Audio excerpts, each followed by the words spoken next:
Kwa leo ilikuwa ni shughuli ya kusaini kanuni za maadili kwa mujibu wa kifungu namba 162 kifungu kidogo cha pili cha sheria ya uchaguzi rasmi wa madiwani, ambacho kinasema maadili ya uchaguzi yanapaswa yasainiwe na kila chama cha siasa, kila mgombea atasaini fomu namba 10, serikali na pamoja na Tume Huru ya Taifa ya Uchaguzi.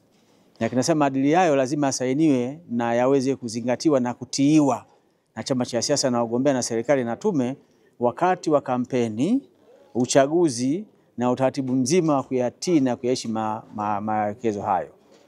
Ukisoma kanuni namba 1 na kanuni ndogo ya 5 ya kanuni za maadili ya uchaguzi, kinasema chama cha siasa ambacho hakita saini au mgombea ambaye hata saini fomu namba 10 hatoteuliwa kuwa mgombea, na chama cha siasa ambacho hakijasaini kanuni za maadili hakiweza kusimamisha mgombea na kushiriki kwenye uchaguzi.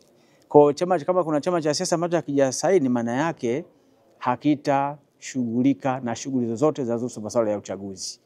Na hata kwa watu wa uteuzi tutapeleka barua kwenye vyama vyote 18, hatutapeleka taarifa kwenye chama kimoja kwa sababu automatic kimejiondoa kwenye harakati za masuala ya uchaguzi mwaka 2025.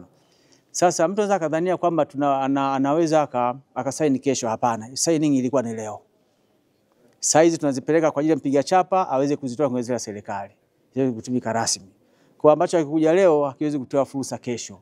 Ilikuwa ni signing leo na kila chama kimepata fursa, na kila chama tulikipigia simu. Na kila katibu mkuu wa chama alipokea simu yetu na kusema mimi nafikiria nitakuja au nitakuja, kwa umejitokeza. Kwa fursa kusikilizwa kuja chama vyote vilipata. Kwa hiyo chama ambacho hakikusaini maadili ya uchaguzi hakitoshiriki uchaguzi mkuu wa rais, wa bunge na madiwani unatarajiwa kufanyika mwaka huu, na hakitoshiriki chaguzi zingine zote ndogo zikazotokea katika uhai wa miaka hii mitano kuanzia 2025 mpaka 2030. Hapo kanuni za kutunga wengine, kwa sababu kinachoishi baada hapo ni sheria. Lakini kanuni huwa zinatungwa ambazo zinatumika kila kwa muda wa miaka mitano. Kwa kanuni zote zilizofungwa mwaka huu 2025 zitatumika uchaguzi 25, uchaguzi mdogo utakaotokea 26, uchaguzi mdogo utakao 27, 24, 29 na 30 kabla ya ule mwaka mmoja kuelekea kwenye uchaguzi. Kwa kama kuna chama cha siasa kijasajili hakijasaini, maana yake hakishiriki uchaguzi wa mwaka huu wa 2025 wa rais, wa bunge na madiwani, na uchaguzi mdogo mwingine wowote utakaojitokeza katika kipindi cha uhai wa miaka mitano. Sawa. Karibuni. Tume umeeleza kwamba mliwashirikisha vyama kwa taarifa rasmi za kuambia waje kwenye tukio hili. Lakini tumeona sasa katibu mkuu wa Chama cha Demokrasia na Maendeleo akitumia mitandao ya kijamii kama wa X akisema kwamba yeye hatoshiriki na hajatuma mwakilishi wote. Kama ambavyo wenyewe mlitumia njia za kiutaratibu, je, wao wametuma barua kuambia hawatofika?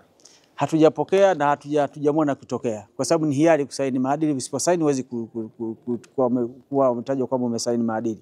Kwa hiyo sisi tuliwatumia vyama vyote barua, na kando wasema tuliwapigia pia na simu za mkononi kuwakumbusha kwamba tupe nani anakuja kusaini. Sasa kama ametumia mfumo huo sawa, kama hajatumia mfumo huo sawa, lakini sisi tulikuwa tunataka hao wamefika kwenye ukumbi huu na kusaini.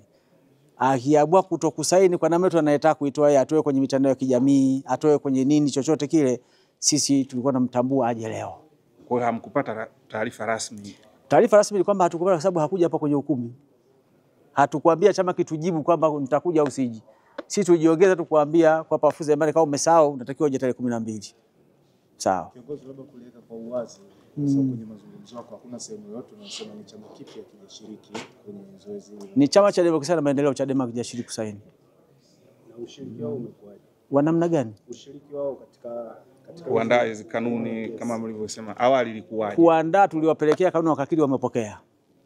Kuleta maoni, kuna vyama vingine havijaleta maoni vimeridhika. Kwa na chenyewe kileta maoni tunajua kimeridhika. Tumepeleka maoni ya pili tena tarehe 4 mwezi huu. Vyama havijawasilisha maoni vingine vyote, tunaashumu vimeridhika na kanuni hizo. Ndio maana ilikuwa swala kusainia. Kama chama kingeleta hoja nyingine, tungesema sasa okay, tujibu hoja hiki chama. Kwa sababu haikuleta chama na vingine vikuleta maoni, tunaashumu ni vyote tu vikuleta maoni vimeridhika na kanuni hiyo tulikuwa tunaandaa, maisha yanaendelea kama kawaida.